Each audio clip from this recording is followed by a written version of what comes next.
Welcome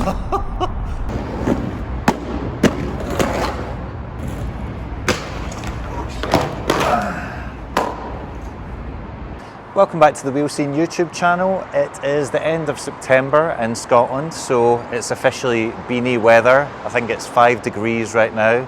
It is absolutely Baltic. And I am here in the south side of Glasgow. South side of that river. Tell them don't waste my time. What they said. More specifically, I'm in Kingston, which is just on the south side of the River Clyde, and I'm here to take a look at the Kingston DIY skate park. Kingston DIY originally started in December 2020, and it started with this humble angle iron ledge here. A few local skateboarders wanted an undercover spot to skate during the winter, so they built this. There was a little bit of interest, a few people came down to skate it, then they built a kicker ramp just next to it, and then it grew at arms and legs. More and more obstacles were built, and we've now got the DIY skate park that we have today. Unlike the Arches DIY in the north of Glasgow, this is a little bit more street-centric and tends to have the kind of spots that you would regularly stumble upon when you're out and about in the city. For example, we've got this manual pad, which is really well built and great if you can do manuals, but I cannot do manuals, so I will be using this just as a grinding curb. In rollerblading, we actually call them heel rolls and toe rolls. I suck at them, so you will not be seeing any of those today. There's also a variety of rails you can skate here, like this square one. There's a low circular one just behind me, and in the corner there's a slightly higher one. Unfortunately, they are all quite low because they were built by skateboarders for skateboarders. So if you're on skates or on a BMX, you might find them a little bit too small and a little bit awkward to skate. But it's options, it's stuff you can hit, and can't really complain because people spent their own time, money and energy to build it. So be grateful and get on with it and stop whinging. There's also a number of quarters littered about the place, like this one that I'm sitting on, the one to my left, the one to my right. Some have coping, some don't, some are just waxed up edges with concrete. So if you're more of a transition skater, or you would prefer to skate coping and just do grinds and lip slides and stalls and stuff like that, or if you're like me and you rollerblade, which is predominantly grind based, there's a little bit of something for everyone. There's also a bunch of banks that you can skate. There's at least 3 or 4. Some of them have got slappy curbs on the top, like this one, some don't. So you can use them for either grinding the edge or coming up and doing spins, or if you're on a board, doing like kick flips, things like that. This slappy curb though has a little bit of a drop on the other side, so it's a little bit precarious. Some of the slappy curbs have got chunks out of them, so they're not in the best condition for grinding. They could do with a little bit of TLC, a little bit of maintenance. But again, it's more variety, more things that you can skate.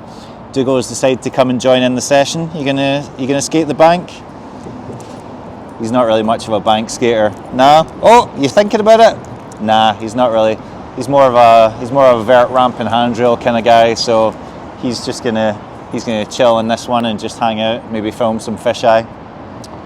Let's take a look at some of the other obstacles. This is probably the obstacle I'm most looking forward to skating. It has got a long spine with a concrete edge on the top.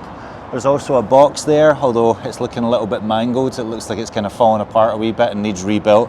But the transitions are really nicely built. The edge of the top looks smooth enough to grind with a little bit of wax. I have never had a chance to skate this before because every other time I've come here, it's been raining and there's been a runoff from the motorway. So that has led to there being puddles there and it being a bit sketch. So I'm looking forward to finally getting a chance to hit this today. On top of all the concrete offerings that there are here to skate, there's also a wooden mini ramp behind me.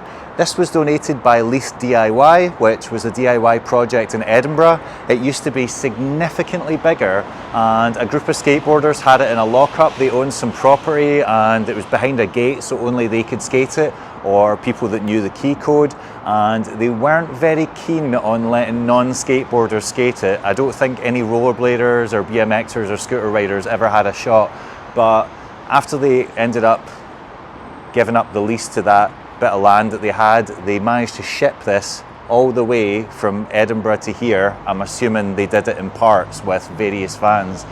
But unfortunately, it's a little bit worse for wear these days. The wood is all warped, it's starting to wear away, there's holes in it, it's coming away. When you're skating on it, it's a bit shaky, so it's not ideal, but it's better than nothing. It's an undercover mini ramp, almost in the city centre, so it's another thing to skate. As the name would suggest, the Kingston DIY is located just off the Kingston Bridge in the south side of Glasgow. It's actually on the runoff that goes along the M74. It's a little bit of a no man's land, which means that it tends to have some problems. You get homeless people sleeping here quite a lot. You get a lot of people coming down here and wrecking the place with drinking and smashing loads of glass bottles and setting fires. And it's not entirely uncommon to see heroin needles here every once in a while, but as long as you keep your wits about you, check the floor before the session and give the place a good brush with the various brooms that are lying around, there generally aren't any problems. Like the Arches DIY, it tends to be a bit of a community project. There's loads of events that happen here, whether it's skate jams, whether it's music events, and the whole of the kind of extreme sports community in Glasgow tend to get together, whether it's skateboarders, scooter riders or whatever, congregate here, have gatherings, and generally just make it a bit of a meeting point, a bit of a place to hang about, a cultural hub, and it just adds to what I believe makes Glasgow one of the best cities for extreme sports in the UK. This land is actually owned by Transport Scotland, and they didn't have an issue with people using it as a DIY skate park until recently, when there's been quite a lot of antisocial behaviour. There is a shopping centre not too far away, and some cars have been vandalised, which they're associating with the park. There was also this massive fire behind me, which has threatened the overpass which leads from the Kingston Bridge, so obviously Transport Scotland aren't happy about that. But it doesn't seem like it's actually the people who use the park who are ruining it, who are doing this. It feels like this is happening at night after everyone's going home, whether it's teenagers, whether it's homeless people, who knows. But it doesn't feel like it's the skate community who's ruining the fun for other people. It feels like they're the ones actually cleaning it, maintaining it, turning it into something useful for the community in the city, and other people are just coming along and spoiling it. It is a cold but sunny day in Glasgow. The ground is dry, so I'm going to try and skate as many obstacles as possible and get a bit of a session on.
So, just got done at Kingston DIY. It is a bit grimy, a bit dirty.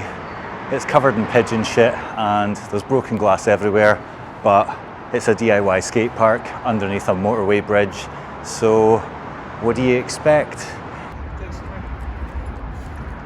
Despite the fact that it is a bit more rugged than Kingston DIY, I definitely prefer this skate park. It's more suited to the kind of things that I like to skate. It's a lot more street orientated. There's rails, there's ledges, there's banks, which is more suited to my type of skating. I'm not particularly good on transitions, don't feel comfortable on them. Thankfully, the ones that are here are quite small and not too challenging. It does take a bit of figuring out. It takes a bit of getting used to. Some of them are more whippy than others, but still a lot of fun. There's loads of different things that you can skate here, whether it's banks, ledges, rails, quarters, wall rides, manual pads, pretty much everything you could want. There are a few things to watch out for. I've been caught out a couple of times on some of the copings and some of the slappy curbs because they've got chunks out them or there's just little defects in how they were built, but that's just what DIY parks are like, and it resulted in some funny slams. Another thing to look out for is there's piles of rubble pretty much everywhere here because it's been a dumping ground for various people, and despite the fact that they try really hard to look after the skate park, there's certain things you can't avoid and you can very easily come off an obstacle and turn around and there's just a pile of stuff ready to take you out.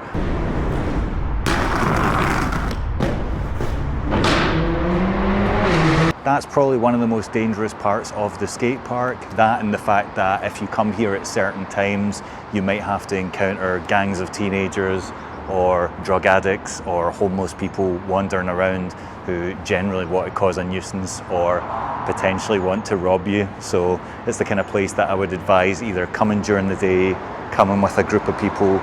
I wouldn't hang out here late at night because it's kind of out of the way, and if anything does happen, it's not really close to a main street, so you're not going to have any witnesses, or it's definitely not the safest place to come at night.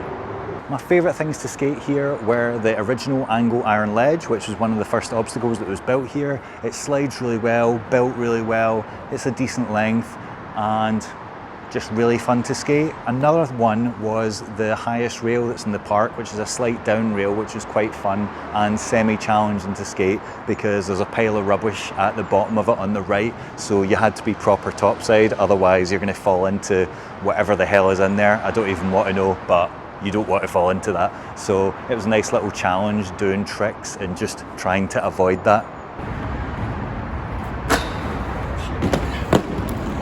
I did try to skate the mini ramp, but it's incredibly shaky. The wood is all warped, there's holes in it. There were certain times I was rolling up and down it and just catching stuff. There's also not a platform on either side. There's just this like narrow bit you can stand on that you can easily fall off. It was a bit damp and a bit minging.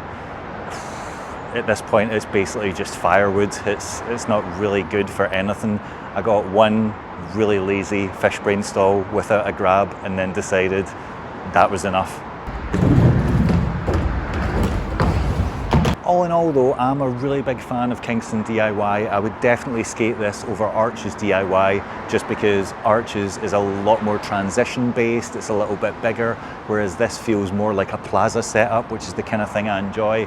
I've spent at least 2 hours here today taking slams and trying to figure the place out and work on lines and navigate which obstacles I can skate and which I can't, and it's been a lot of fun. I would happily come back here. If you like a plaza-style skate park, I thoroughly recommend it. It's really close to the city centre. In fact, there's the Clyde ledges, which are about a 10-15 minute skate away. So if you want to skate street, you can skate the Clyde ledges. Then if it starts raining, you can come here, or vice versa. And I would definitely say Kingston DIY is worth a visit. That's enough of me rambling on though. Here is a bunch of clips of me falling and generally eating shit.